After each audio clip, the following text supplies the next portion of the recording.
বিসমিল্লাহির রহমানির রহিম। আসসালামু আলাইকুম এভরিওয়ান। আজকের পর্বে থাকছে গুচি মাছ রেসিপি। কিভাবে একই মাছ দিয়ে দুইভাবে আপনি রান্না করে নিতে পারবেন সেই রেসিপিটাই আমি আপনাদের সাথে শেয়ার করছি। এখানে আমি গুচি মাছ নিয়েছিলাম 500 গ্রামের মতন। সেই একই মাছ দিয়ে আমি দুইভাবে রান্না করেছি আর সেই রেসিপিটাই আপনাদের সাথে আজকে শেয়ার করছি আমি। তো একটা করেছিলাম আলু দিয়ে ঝোল আর একটা ছিল বেগুন দিয়ে চচ্চড়ি। আমাদের এলাকায় এই মাছটাকে গুচি মাছ বলে থাকি আমরা। আর আপনারা কে কোথা থেকে ভিডিওটা দেখছেন আর আপনাদের এলাকায় এই মাছটাকে কি নাম বলেন আপনারা, তো অবশ্যই কমেন্টে জানাবেন। তো দেখুন মাছটা কতটা সুন্দর লাগছে দেখতে। দেখতে যতটা অসাধারণ ছিল এটা খেতেও ততটাই অসাধারণ হয়েছিল। এই মাছটা তো আমার বাসায় প্রত্যেকেই ভীষণ পছন্দ করে।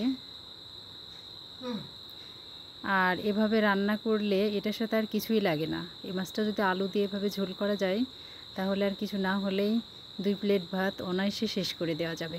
তো প্রথমে আমি এখানে গুচি মাছ ম্যাগনেট করে রাখছি। এখানে আমি আদা রসুনের পেস্ট, লবণ পরিমাণ মতো, ধনিয়া, হলুদ, মরিচের গুঁড়া সব দিয়ে আমি এটাকে ম্যাগনেট করে রাখছি। কারণ মাছটা অনেক শক্ত, তাই আমি আগে থেকে এটা ম্যাগনেট করে রাখছিলাম। এটা স্কিপ হয়ে গেছে, আমি ওয়ান ক্যামেরা এটা করতে পারিনি, তার জন্য দুঃখিত। তবে আপনারা এটা পরিমাণ মতো মশলা দিয়ে মাখিয়ে নেবেন। এবার এখান থেকে আমি কিছুটা মাছ উঠিয়ে রাখবো।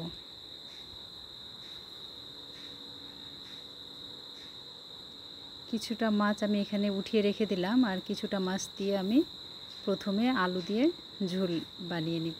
তো প্রথমে এখানে আমি একটা কড়াই নিয়ে তেল দিয়ে দিলাম। আমি এখানে মাছটা রান্না করতে আজকে সরিষার তেল ব্যবহার করব, তো আমি এখানে সরিষার তেলটাই দিয়ে নিয়েছি। এবার দিয়ে দিলাম হাফ কাপের মতো পেঁয়াজ কুচি, 8-10টার মতো কাঁচা লঙ্কা চিরা। এবার আমি এটাকে হালকা ব্রাউন কালার করে ভেজে নেব।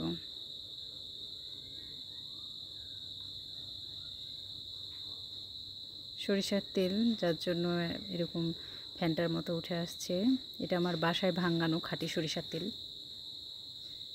আপনারা এখানে রান্নার তেলও ব্যবহার করতে পারবেন।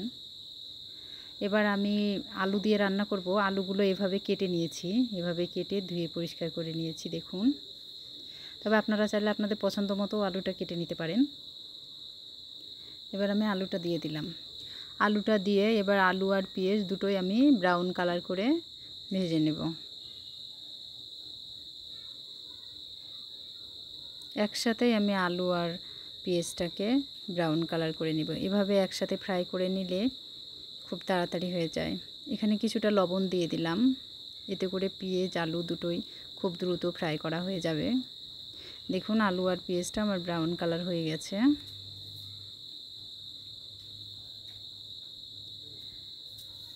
তো এবার আমি এখানে মাছটা দিয়ে দিলাম, মাখিয়ে রাখা মাছটা আমি এখানে দিয়ে দিলাম। এই মাছটা যেহেতু শক্ত, এজন্য এভাবে কষালে ভেঙে যাওয়ার সম্ভাবনা থাকে না, যার জন্য আমি এভাবে করেই করে নিয়েছি। তবে অন্য মাছ রান্না করলে সেক্ষেত্রে মাছটা ফ্রাই করে উঠিয়ে রেখে আলুটা কষিয়ে তারপরে মাছটা দিয়ে দিবেন। আর এই গুচি মাছটা রান্না করলে এভাবেই রান্না করে নেবেন। আর এখানে আপনি টমেটো কুচি ব্যবহার করতে পারেন, তবে আমার বাসায় টমেটো ছিল না, যার জন্য আমি এখানে টমেটো দিতে পারিনি। তবে আপনাদের বাসায় থাকলে আপনারা টমেটো দিয়েও রান্না করতে পারবেন, সেক্ষেত্রে টেস্টটা আরেকটু ভালো হবে আর কালারটাও আরও সুন্দর আসবে। তো এভাবে আমি খুব সুন্দর করে মাছ আর আলু একসাথেই কষিয়ে নিব। সময় ধরে এটা কষাতে হবে, যেহেতু মাছটা শক্ত হয় তার জন্য একে রান্না করতে একটু সময় লাগে। তো মাছটা আমি ভালোভাবে কষিয়ে নিয়েছি দেখুন। এবার মাছটা থেকে আমার তেলটা ছেড়ে দিয়েছে আর কড়াই তো লেগে আসছে। এবার আমি জলটা দিয়ে দিব। জলটা দিয়ে আমি ঢাকা দিয়ে এখানে 10 মিনিটের মতো খুব সুন্দরভাবে এটাকে সিদ্ধ করে নামিয়ে নেব। তো ঢাকা দিয়ে দিলাম, 10 মিনিট আমি এবার অপেক্ষা করব।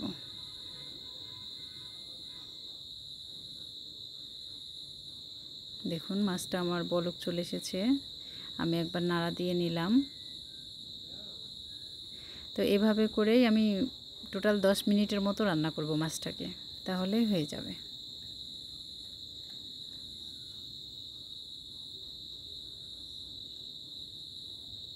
এই মাছটা খেতে অসাধারণ হয়।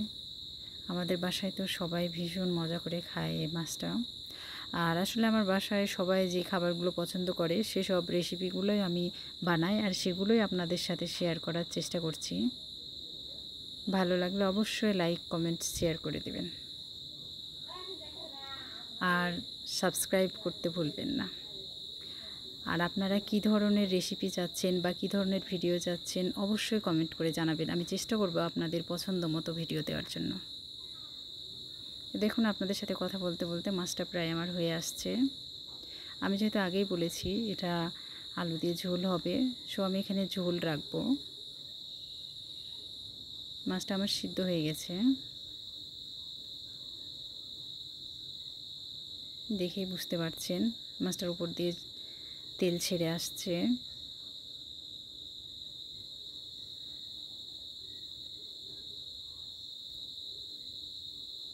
দেখুন কতটা দারুণ হয়েছে। তা আমি মাছটা নামিয়ে নিলাম। আগেই বলেছি আমি একই মাছ দিয়ে আমি 2টা রেসিপি দেখাবো, তো ভিডিওটা অনেক লেন্দি হতে পারে, ধৈর্য ধরে দেখবেন, অবশ্যই ভালো লাগবে আপনাদের। তো এটা আমার হয়ে গেছে আলু দিয়ে ঝোল করা। এটা একটা সাইডে রেখে দিয়ে কড়াইটা আমি ধুয়ে নিয়েছি, চুলায় বসিয়ে দিয়ে দিলাম সরিষার তেল। তেলটা দিয়ে গরম হওয়ার জন্য অপেক্ষা করব। এবার দিয়ে দিলাম পেঁয়াজ কুচি, চেরা কাঁচা লঙ্কা 5-6টার মতো। এখানে সবাই আস্ত রসুন ব্যবহার করে, আর আমার ছেলে বলছিল আস্ত একটা পেঁয়াজ দিতে, তাই আমি এখানে আস্ত পেঁয়াজ দিয়েছি। এটা অপশনাল, আপনাদের না দিলেও চলবে। এখানে আমি চেরা তেজপাতা 2টা দিয়ে দিলাম, একটাকে 2টা করে নিয়েছি। তেজপাতাটা আগেই দিবেন, আমি ভুলে গিয়েছিলাম তাই পরে দিয়েছি।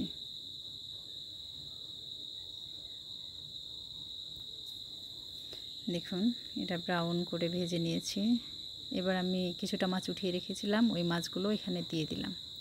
এই মাছটাকে আমি খুব সুন্দর করে ফ্রাই করে নিব।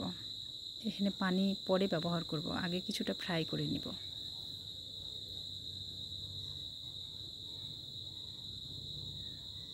যেহেতু এটা বেগুন দিয়ে হবে চচ্চড়ি, তার জন্য মাছটা খুব ভালোভাবে লক্ষ্য রাখতে হবে।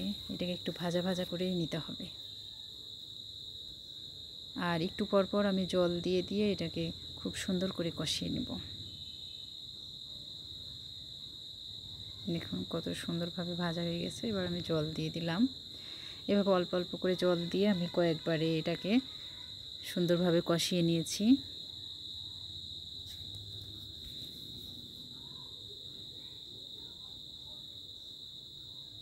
এই তো কষানো হয়ে গেছে আমার, তেলটা ছেড়ে আসছে।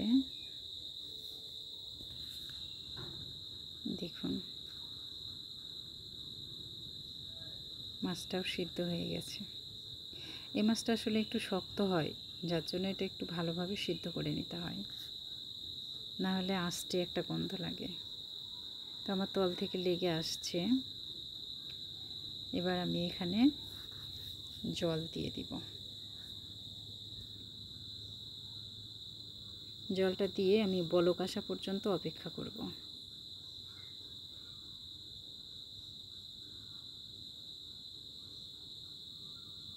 আমি এখানে বেগুনটা কেটে ধুয়ে পরিষ্কার করে নিচ্ছি। দেখুন আমি বেগুনটা এইভাবে কেটে নিয়েছি, দেখেই বুঝতে পারছেন। আমি এখানে 2টা বেগুন ব্যবহার করেছি। আপনারা আপনাদের পছন্দ মতো ব্যবহার করে নেবেন। তবে এখানে চাইলে মাছের সাথে আপনি আলু বেগুন 2টো সবজি ব্যবহার করতে পারেন, তবে আমার কাছে একসাথে 2টো সবজি ভালো লাগে না, তাই আলাদা আলাদা করে দিয়েছি। আর প্রথমবার বলেছি, আবারও বলছি, এখানে আপনারা টমেটো দিতে পারেন। আমার টমেটো ছিল না যার বাসায়, তার জন্য আমি দিতে পারিনি। তবে টমেটো দিলে আরও খেতে সুস্বাদু হয়। বেগুনটা দিয়ে এবার ঢাকা দিয়ে দিলাম।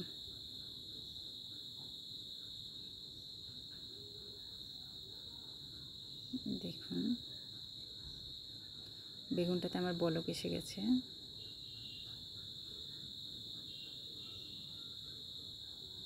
এভাবে করে বেগুনটা চচ্চড়ি করলে অনেক দারুণ লাগে। তো একই মাছ দিয়ে আমি আজকে দুটো রেসিপি বানিয়েছিলাম, তো ভাবলাম আপনাদের সাথে রেসিপিটা শেয়ার করাই যায়। আর আমাদের মতো গৃহিণী যারা আছেন, যাদের নিত্যদিনের কাজ রান্নাবান্না করে পরিবারের সদস্যদের হ্যাপি করা, তারা অবশ্যই এই রেসিপিটা ট্রাই করবেন। আপনার পরিবারের সদস্য ভীষণ খুশি হবে। হ্যাঁ, রান্না করেছেন হয়তো অনেকভাবেই, তবে এইভাবে একবার করে দেখবেন। আপনারা লক্ষ্য করলেই বুঝতে পারবেন আমি এখানে খুবই সামান্য পরিমাণে তেল মশলা ইউজ করেছি। এভাবে আপনিও অল্প তেল মশলায় খুব সহজেই রান্নাটা করে ফেলতে পারবেন। অনেকের মধ্যে ধারণা থাকে অল্প তেল মশলা হলে হয়তো খাবারটা টেস্টি হয় না, কিন্তু দেখুন আমার খাবারের কালারটাও অনেক সুন্দর আছে এবং এটা খেতেও অনেক সুস্বাদু হয়েছিল। আর যাদের বাসায় ব্লাড প্রেশারের রুগী আছে বা কোলেস্টেরলের সমস্যা আছে, তাদের তো অবশ্যই তেল মশলা কম খাওয়া উচিত। তো দেখুন রান্নাটা আমার কতটা অসাধারণ হয়েছে। বেগুন দিয়ে গুচি মাছের চচ্চড়ি, এটাও আমার হয়ে গেছে। এবার আমি নামিয়ে নিচ্ছি। তো কে কোথা থেকে দেখছেন অবশ্যই কমেন্টে জানাবেন, আর এই মাছটাকে আপনাদের এলাকায় কী মাছ বলে সেটাও জানাবেন। ভিডিওটি ভালো লাগলে লাইক কমেন্ট শেয়ার করে দিবেন, আর চ্যানেলটি সাবস্ক্রাইব করতে ভুলবেন না। আর কোন ধরনের ভিডিও চাচ্ছেন আপনারা দয়া করে জানাবেন, তাহলে আমি আপনাদের সে ধরনের ভিডিও উপহার দেওয়ার চেষ্টা করব। দেখুন আমার দুইটা রেসিপি অনেক দারুণ আর অনেক সুস্বাদু হয়েছিল খেতে, দেখেই বুঝতে পারছেন। দুটো রেসিপি একসাথে দেখানোর জন্য ভিডিওটা আমার একটু লং হয়ে গেছে, তবে ধৈর্য ধরে আমার রেসিপিটি দেখার জন্য আপনাদের অনেক অনেক ধন্যবাদ। আজ এ পর্যন্তই। Thank you for watching my video. আল্লাহ হাফেজ।